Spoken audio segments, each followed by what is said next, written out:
Keep your radio dial right here. You're locked into the hottest news station on the planet. Hot 702.5 in FM sound. Blazing today's hip-hop, R&B, and pop music. Keeping your radio on fire. Bringing you the hottest, realest, riskiest talk shows live 24/7. Live on hot7025fm.com. This is DJ Mr. West with Hot 702.5 FM. Las Vegas entrepreneurs, it's time to reset, recharge, and realign. Be part of the Entrepreneur Reset, a one-day experience on Sunday, November 16th in Las Vegas. This full-day, hands-on event will help you reflect, refocus, and realign your business and mindset for the year ahead. Space is limited. Visit entrepreneurreset.net and use code HOT7025FM for 20% off tickets. See you there.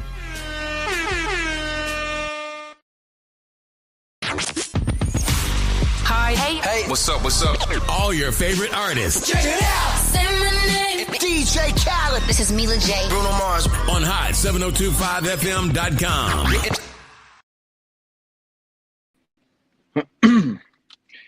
Hello. Happy Wednesday. Welcome back, everybody. Welcome back. Oh, man, I hope y'all had a great week. I had a pretty good week. You know, pretty productive, pretty eventful, pretty restful. Let me tell y'all something, this last week, I've been getting some sleep in, man. I've been getting some really good sleep. Like, whoo, I'm excited to have it. I think the other day, I think it was Sunday, maybe Sunday or Monday, one of those days. I went to sleep at like 7 o'clock, 7:30, I want to say. Diamond said I was out in the bed and I was knocked out and I slept till like 6 a.m. I was like, oh yeah, my body was tired. My body was tired from not getting that rest. It caught up to me. It caught up to me fast. But it was a very productive week. It was a really good week. We did like a reset in the household with everybody. We kind of just like, we actually made some, you can see the kids made bouquets. It was pretty fun. I did that with them, showing them how to make bouquets, and they put them up on the mantle for it. They're helping them take care of them, giving them a little bit of responsibility, see what they can do with it. But we did like a whole reset, a fresh, clean slate thing, and it's been good. We need it every once in a while. Let everybody know we only human. We can only do what we can. So that's pretty cool to help and go through with the kids. Try our best to be the best parents we can. We're not perfect, but you don't want to be a perfect parent. You want to be a trying parent. That's my saying. There's no such thing as a perfect parent. I just think try as much as you can to be the best parent you could be. That's my lookout on it, or that's my outlook on it. Other than that, for the week, I don't think there was anything else that really, that really stood out. I can't say for the most part. No, I just did a lot of working last week, but I also got a lot of rest in last week. And now here we are, happy belated Veterans Day to all of our veterans out there tuning in or watching any show or anywhere out that can be kind of listening. I think they consider it their birthday, so happy belated birthday, I should say, if I'm not mistaken, if I heard it correctly. But other than that, yeah, man, I'm just excited for Thanksgiving. We get to do things, normally I've been, me and Diamond have been doing this little thing at home where we'll do Thanksgiving. We invite a few people over, but it's just like our own little thing. But this year we're actually going to combine with my mother and do Thanksgiving with her. So I'm excited because I ain't got to cook so much, Whew. I don't have to cook so much. I'm pretty excited about that. When I ain't got to do all of the cooking, more power to you. And that's about it for, work's going to be work. I've been picking up shifts on the weekends, trying to get things done. I have just been trying to make it work, man. I've been having putting my faith where it needs to be, putting the work in to match that faith, and not just kind of hoping and pray that something is going to happen, but, pray and hope and also put it into action to try to make it happen. So, I've, been trying to get that taken care of. Well, we'll get that taken care of. But other than that, yeah, man, it's not too much to talk about. The only conversation I'm going to have is just one. I think it's been around social media for a while. It's kind of the one thing I want to talk about. But it's just, this is one before I start the show. I got to bring this up because it irritates my soul. Last time I came out here, I talked about finding resources, how to go about the situation if you didn't have food stamps, and where places in Las Vegas would help you out. And then it's like the same people that I seen saying they needed it to feed their families or their kids As soon as they got them, they went to the same social media saying, I got stamps for sale. I understand you may have bills and things like that taken care of, and from my understanding, they only gave everybody about like a certain percentage of what they normally give you. I think that should go automatically to the children. I'm telling you now, as a father of four, and we have to fill this fridge up, even if it was only $400, I'm telling you that should have went straight to the fridge, because that 400 would probably be going in the first week or two. I'm not trying to cause more stress on myself. I think the way that was going about was like, you should try to make sure your home is good first before you try offering up anything for sale. Because in all honesty, you know, you were just saying you needed it last week. Now you selling it. I don't know what to believe, but Anyway, teach his own on that one. I just really feel like the people that I saw saying they needed it because they were struggling be the same people that as soon as they got them were ready to sell them. Is like, or hey, you know what? Maybe I took it as you needed it the wrong way. Maybe you needed it to sell them to get the money for something else. Who knows? But I thought that we needed them for the babies. But I'll let that go because it grinds my gears. But it's not my place to say. Everybody gonna do what they want to do. I just say be safe and be careful and make sure you still take care of those kids. Make sure them babies are still good. Anyway, for today, it's your boy Juss Quanni. Welcome back. I just want to go ahead and say I appreciate everybody that comes in and tunes in every week with me. Or if you ever tune in and just kind of watch me, I appreciate you and I'm glad that you're here with me today. This episode is one that's close to my heart. I'll be honest. It's because we're talking about something that doesn't really get discussed enough in a positive way, I would say, but the importance of an active dad. I feel like every time people bring up an active dad, they talk about the ones that aren't active more so as the ones that are actually active. It's like you bring up an active dad and everybody want to talk about the dads that don't ever do nothing. And it's like, oh, I mean, I know he was here right now. I know he was here right now. But I feel like it's not really talked about enough. The struggles so many fathers face when they're trying to be in their kids' lives and how all of that, ties into mental health. Believe it or not, some people think, and again, within reason, just hear me out before you get the pointing the finger at me, telling me I'm wrong and I ain't listening to you. This isn't about pointing fingers or blaming nobody at all. No way, shape, or form. It's about shining a light on a side of parenting that often goes unseen. You know what I mean? Sorry. So we'll talk about what it really means to be an involved dad and how it helps grow healthier and stronger kids, and why it sometimes feels like the system makes dads fight just to love their children. And we'll dig into the emotional and mental weight that comes with the fight. So if you're a dad listening right now, or you love a dad who's doing his best and doing his thing, this one's for you, Let's start talking about what an active dad really is, okay? People have mixed versions of what it may be, and hey, maybe mine is just an opinion, but this is what I believe an active dad is to be. Being an active dad doesn't mean being perfect.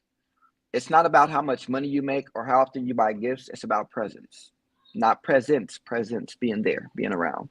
It's about showing up, even when you're tired, even when you don't have all the answers, even when the world tells you that your role isn't as important. That stigma that, you can never do a mother's job, which is correct. You can never do a mother's job and a mother can never do a father's job. It's about y'all being a team and doing it together. It's a balance. It's not about anyone being better than the other. When a father is consistently involved, it builds confidence in a child. It teaches them stability. It shows them that love isn't something that disappears when life gets hard. Kids who grow up with active fathers tend to have stronger self-esteem. They often do better in school. They handle stress better. And when those tough teenage years come, they're more likely to communicate instead of shutting down. But here's the real truth. Dads benefit too. I brag about it all the time on how much they teach me about myself and how proud of them I am when they succeed and do great things. When they learn from their mistakes and understand that you can't be perfect. Like, it's not going to happen. Being there for your kids gives fathers a sense of purpose and belonging that nothing else can replace. And I kid you not, there's no better feeling. None at all. Even when my daughter is being funny, saying, no, I need you here to pay the rent. No, I understand you being funny, but you need me here. Ball head. So I've had fathers tell me the best part of their day isn't when they're at work or out with friends. It's when their kid runs up and hugs them, or when they hear, Dad, can you help me with this? Like, let's be real. As a father, it's like it's unexplainable to let it be known, like, man, like my kids, like somebody needs me to help them. Like I'm being a teacher, like I got to help them with this or with that. Like, it's crazy that you have this little human of yours looking up to you for the advice and the path throughout life that's going to work best for them. Because I don't want my kids to follow the same path I went on. I want them to take the better path. If there's an opportunity or a way that I can make your path a little easier for you, because I can't make it an easy, clear path, because you're going to have some roadblocks I can't deal with, but I can help you through. That's what it means. But that moment of connection, it means everything, man. It's not about being super dad. It's about being present dad. And presence is powerful. Them knowing you are around, that you are there, is powerful. They believe in you. They have faith that you'll be there. They know they can rely on you. They know they can come to you. There's no issues with doing so. So to every father out there listening, even if you feel like you're not doing enough, remember your time, your consistency, your attention. Those are gifts your kids will carry for life. For life. Let's be real. They need it. They will thrive off of it. Like, it's something that they would prefer, that they would want to have. There was something I saw on, I want to say it was TikTok, but it had a video of a dad with his children. I might do it with my kids, but it had a video of his dad of his children, and it pretty much asked questions about if they had a dad to help with this, that, and the fifth. And the kids pretty much, man, outdid the dad. He was only able to take one step forward with something that was said. And it was like, it shows how much, it shows that he is everything he never had to them. All of those things he never had, he was able to provide to his children. You know how great that is, how amazing that is. You know how great he probably felt to be able to say that. That was probably like a double-edged sword. Like, it hurts to realize this, but look at what I've created and look what I've been doing. To hell with what I didn't have in him, because I'm a great father now. I'm doing what I got to do. I'm taking care of business. So, teach his own with that. But but let's talk about something that's hard, something that many dads are living through right now. If being an active father is so healthy for kids, why do so many men have to fight to be in their children's lives? It's painful to even ask that question, but it's reality. It's what it really looks like. So many fathers find themselves in situations where they have to go to court just to get visitation rights. Some have to spend thousands of dollars and years of their lives proving that they deserve to see their own children. And while every situation is different, there's no denying that society still carries old stereotypes. The idea that mothers are the natural caregivers and fathers are just the helpers, that kind of thinking hurts everyone involved. Moms, dads, and especially the kids in the middle. No doubt. I've heard stories from fathers who say they've been treated like visitors in their own children's lives. They show up to every school event, every doctor appointment, every sports game, and still feel like the system doesn't see them as equal parents. Crazy. It's really heartbreaking. It's really heartbreaking to hear that, because I can't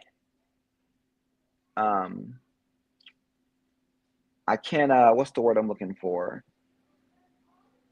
I can't tell you I've been through the same. I can't say I'm in the same situation.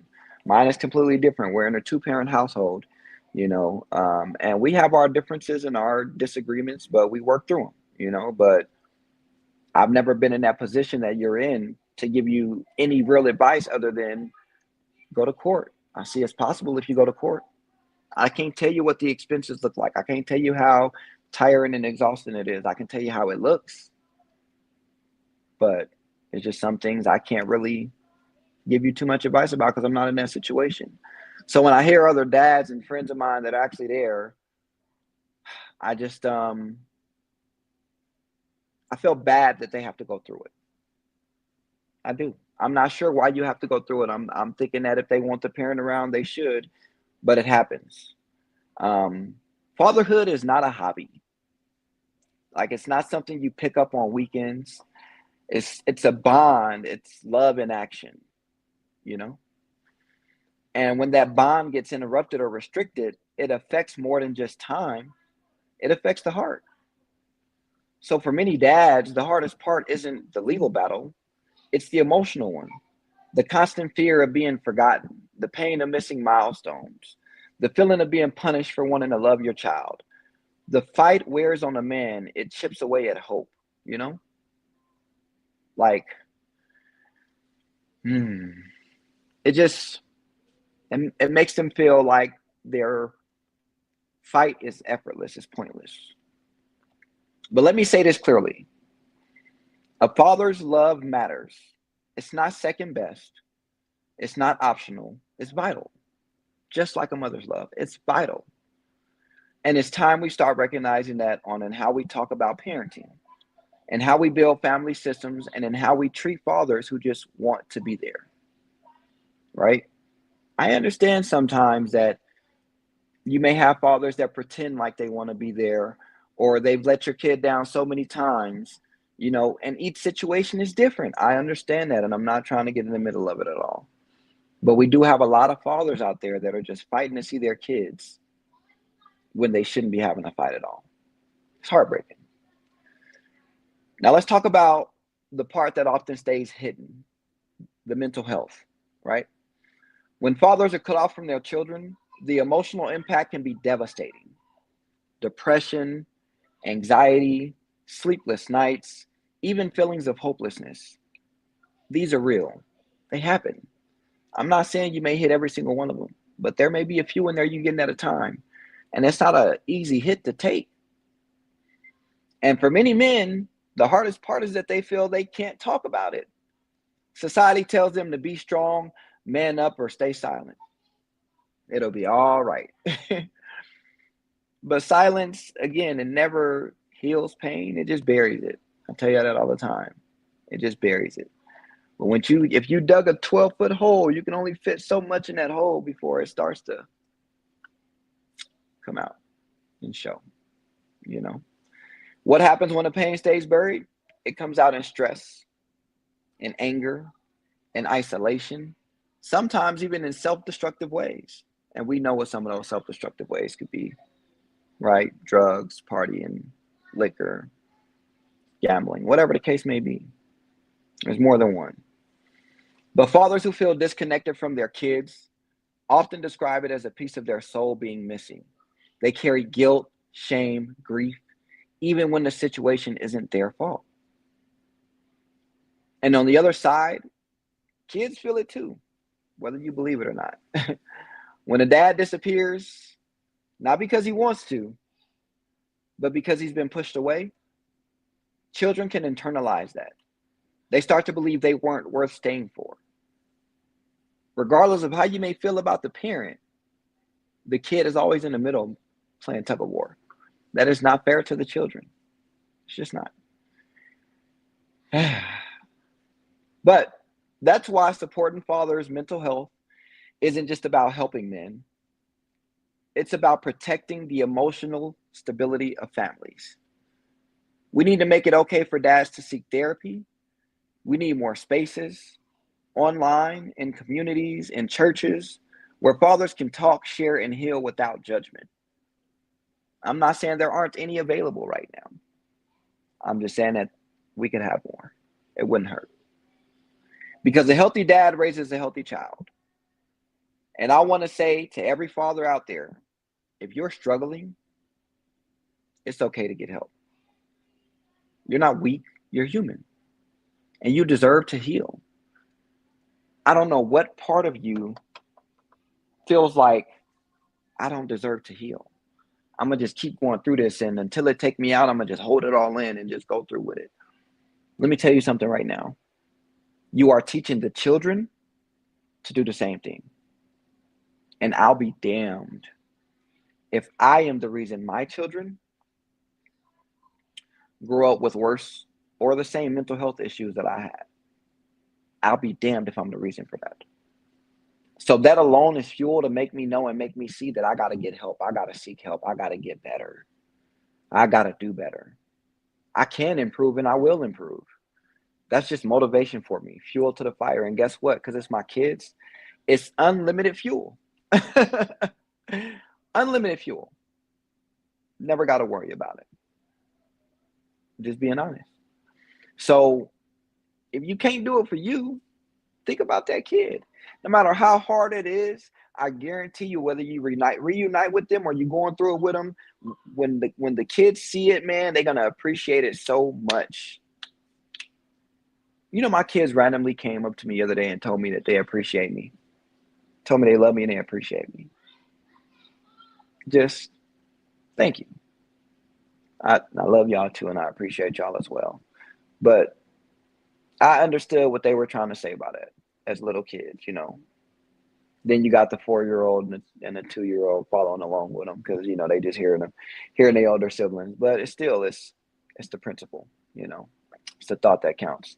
So I do it for them all day long because those little moments right there, those little things right there, man, amazing feeling. Amazing. Especially when you probably going through it or thinking that you're not enough for it or you're not there. I'm telling you, little moments like that is amazing. Amazing. It's always good to go find some help and go seek help. It ain't gonna kill you to do so. It doesn't make you look weak. It lets everybody know you're human and you're working through it just like the next man.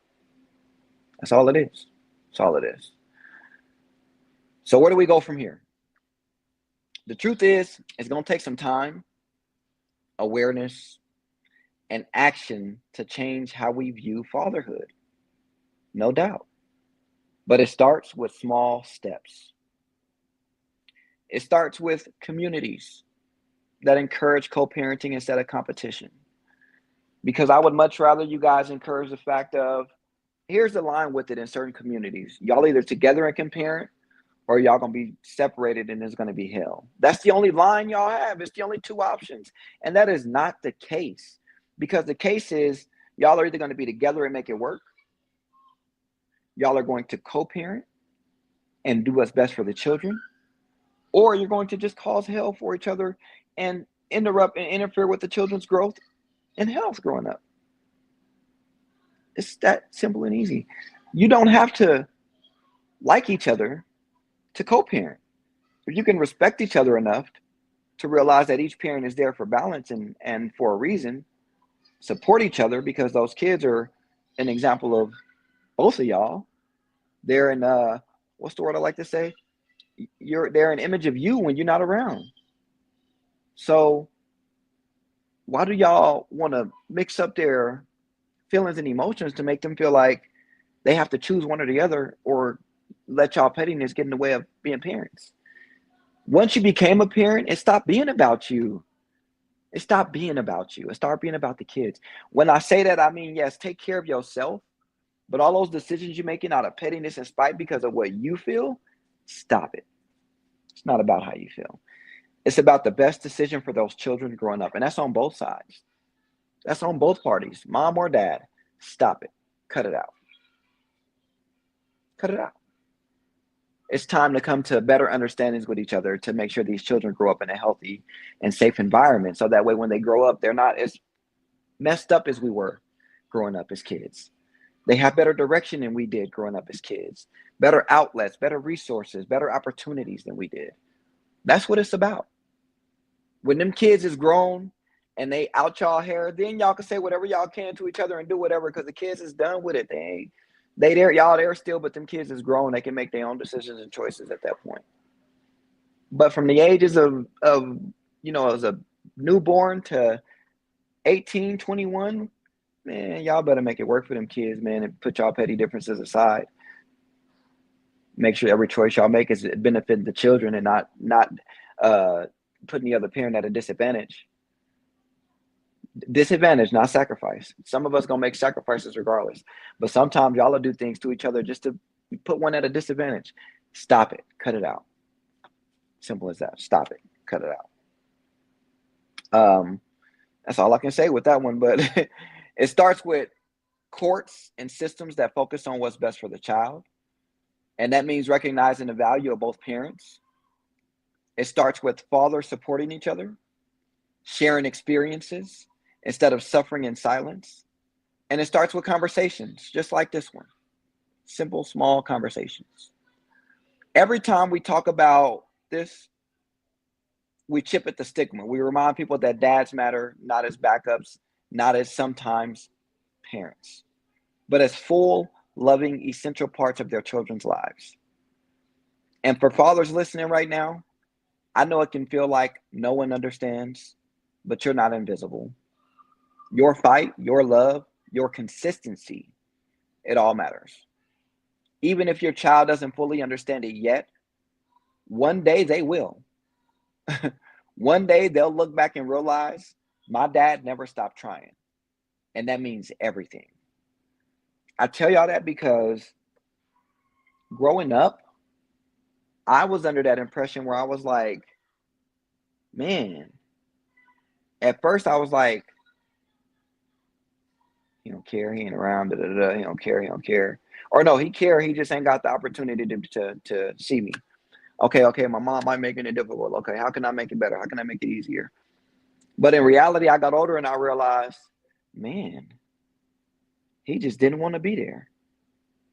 Regardless of what the situation was, he just didn't want to be there. So then I was just like, you know what? I stopped blaming my mom and I started realizing mom doing her thing. Mom taking care of home. Mom taking care of it all. Mom going to work. Mom making sure the bills is paid. Mom got food in the house. Mom making sure we go to school. Mom taking care of it. She doing her thing. I got no issues with mom because mom has went above and beyond in what she needs to do throughout my entire life. So kudos to mom, you know. I'll always say that. I started realizing, you know, dad, he's a magician. He's got the best disappearing act, you know. His name is Willie for a reason. Will he come back? I don't know, you know. But all in all, I guess what? Ever since then, man, ever since I became a father, all I wanted to do as a kid was be a father. I guess I just wanted the one thing I never had. And when I became a father, man, listen, I vowed to make sure that even the small moments, man. Let me tell you how I understand how childhood trauma can be healed, but also it can still affect you. My kids had award ceremonies the other day, and they both got 2 to 3 awards at school. And I had to work during their ceremony, but I was able to leave a little early to make it to the ceremony, so that way I wouldn't have to worry about missing it for them, because I know how it felt for me to not, you know, have my dad or my parents show up to mine. And when I tell you, when the kids see me, they were just so happy. I think I got a video, and then when they finally see me, they start smiling so hard. So it was great to see. That was a great feeling, because I was like, it matters. Showing up really matters. But during the ceremonies, you know, when my kids are coming across the stage getting their awards, like I felt a little emotional, you know, I felt like I wanted to tear up a bit. And I realized that was because I just marked off an achievement I was looking for on my fatherhood board.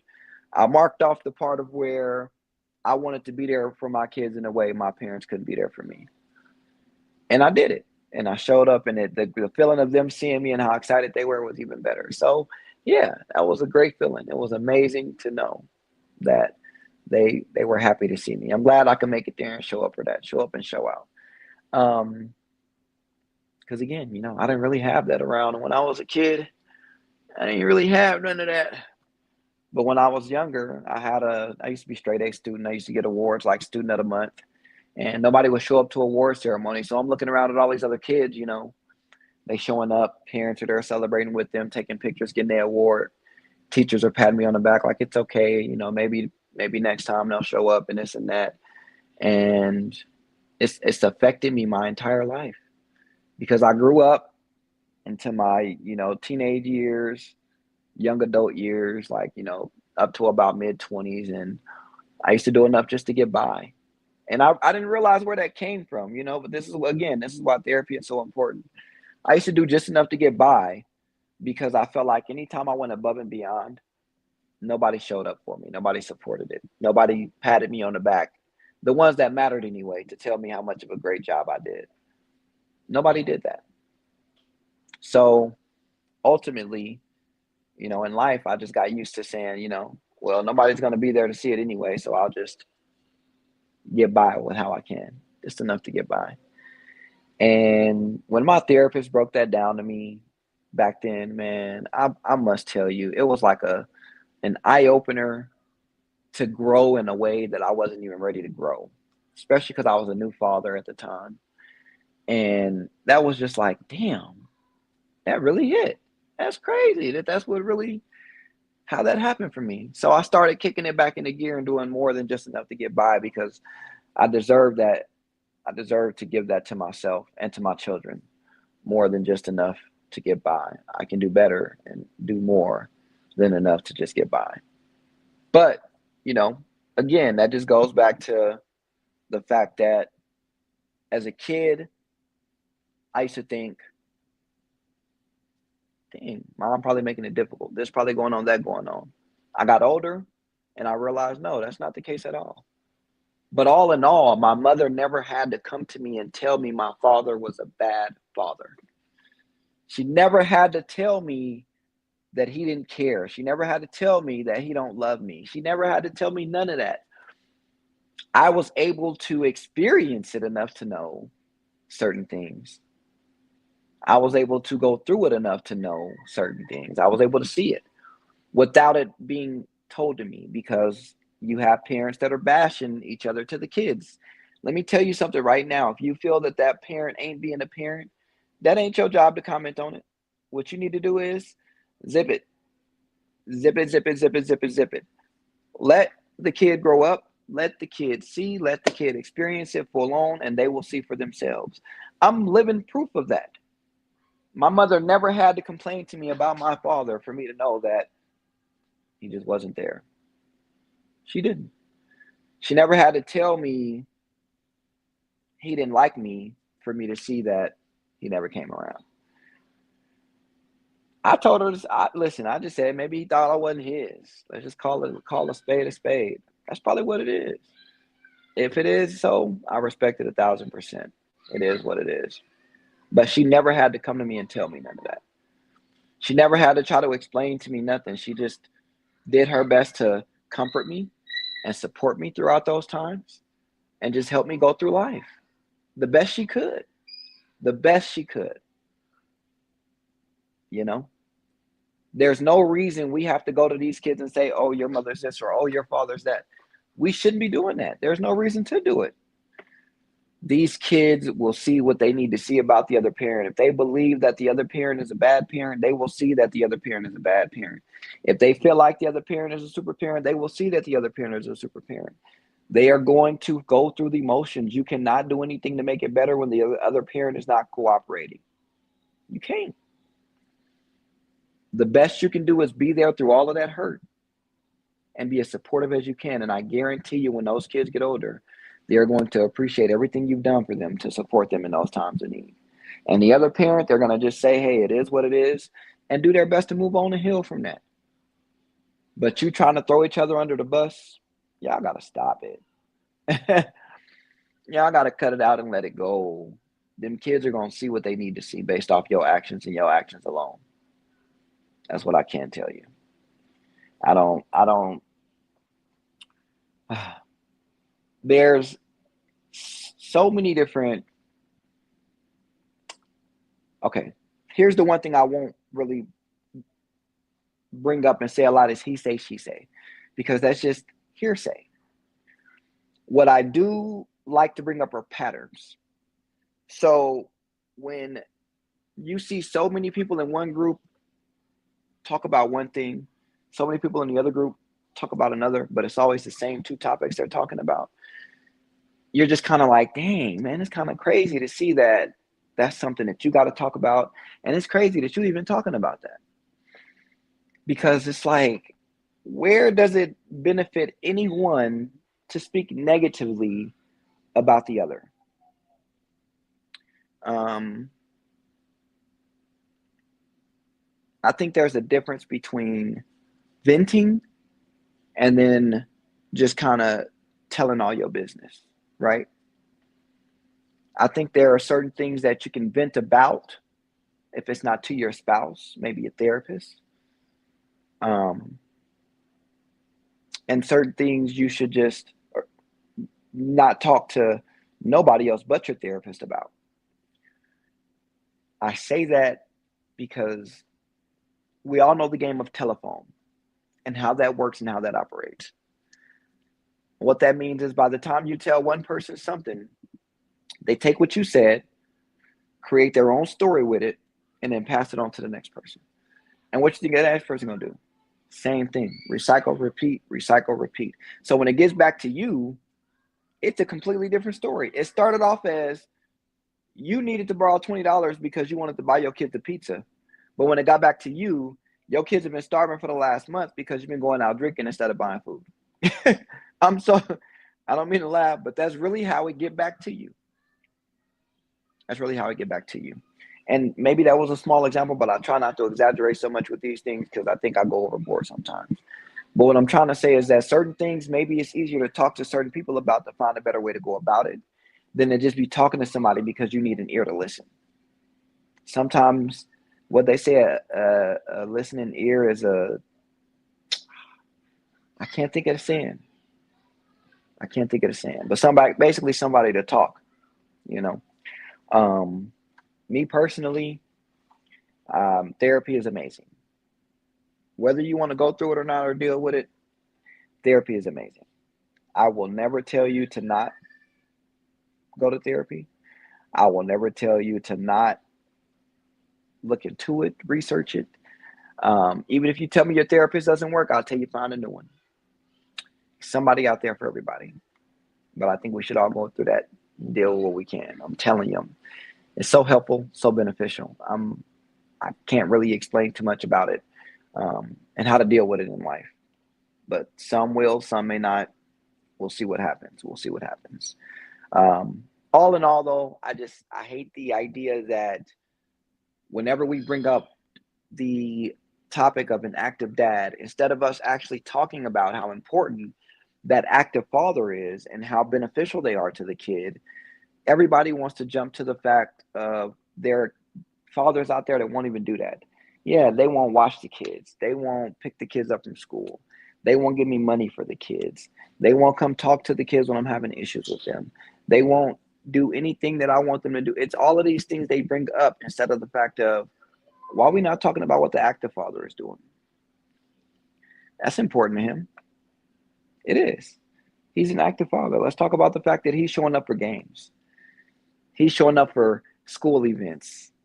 He's showing up for birthdays, for holidays, for celebrations, whatever the case may be. He's there. He's there.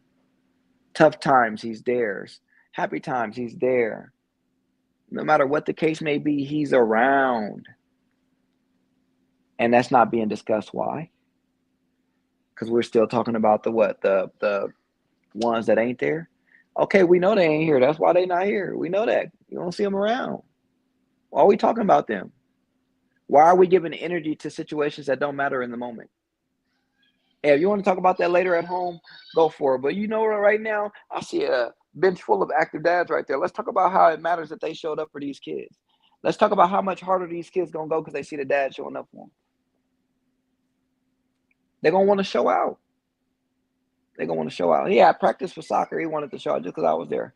Don't show out. Learn. But I'm glad you're showing out. You know what I mean? You want to show out for me. But I know it's because he's seen me there. I'm glad he's trying to show out. Learn your craft, then show out. You know what I mean? Don't be a show off. Don't be a show off. Don't be a show off at all. But that's what you need them there for. So you can pace them to be that part. So when they do start showing off, you doing that because I'm here? Thank you, son. Thank you, son, for showing me that. I go to something for my daughter. My daughter is actually, I think she's gonna be in cheerleading. Because anytime she do something or then, she want me to see it, and she'd be real happy to show me. Or when it come to her getting dressed or her outfit, she always want dad to pick it. Dad the family stylist, so you know how that go. But she always want dad to pick out her outfit and her stuff, and she always come show me. So, it's just a little support, little things like that, man. I'm telling you, just be there, be involved, and we got to do our best to just, to let them see, like being there lets them see that they can do better than they need to be. I'm telling you, you shouldn't be fighting to have to see them. Again, within reason, I understand if you need to get the courts involved or it's a toxic situation, or I understand if you got the courts involved because dad is, again, a magician. He just disappears in and out the life whenever he wants to do it. At that point, you might be just trying to protect the kid. But even in some cases, I say the kid will see for themselves. It is hurtful. I just say be there and be supportive. Be there and be supportive, much as you can. We talked today about the beauty of active fatherhood, the pain of having to fight for it, and the deep emotional toll it can take. But here's what I want you to take away. Being an involved dad is one of the most powerful things you can do. Even when it's hard, even when the system feels unfair, even when you're tired and discouraged, keep showing up. Keep loving your child. Keep being present in whatever way you can. Because your presence builds resilience. Your love shapes identity. And your fight, it shows your kids what strength and commitment really looks like. To every father out there doing his best, we see you. We honor you and we thank you. If you're struggling, please don't go through it alone. Reach out, find support groups, talk to a therapist, connect with other dads. You matter, bro. And your mental health matters. So we got to do our best to keep it up. Got to do your best to keep it up. Until next time, stay strong, stay hopeful, and most of all, keep showing up. Like, that's the best thing we could do is just to keep showing up. All right? I'm Juss Quanni. And this has been Talk is Cheap, on the hottest radio station on the planet, Hot 702.5 FM. I appreciate y'all for coming out to talk with me, man. I appreciate y'all every week. Thank you so much. But again, until next time, peace, love, and hair grease. I'll catch y'all next week. Keep your radio dial right here. You're locked into the hottest news station on the planet. Hot 702.5 in FM sound. Blazing today's hip hop, R&B, and pop music. Keeping your radio on fire. Bringing you the hottest, realest, riskiest talk shows live 24/7 on hot702.5fm.com.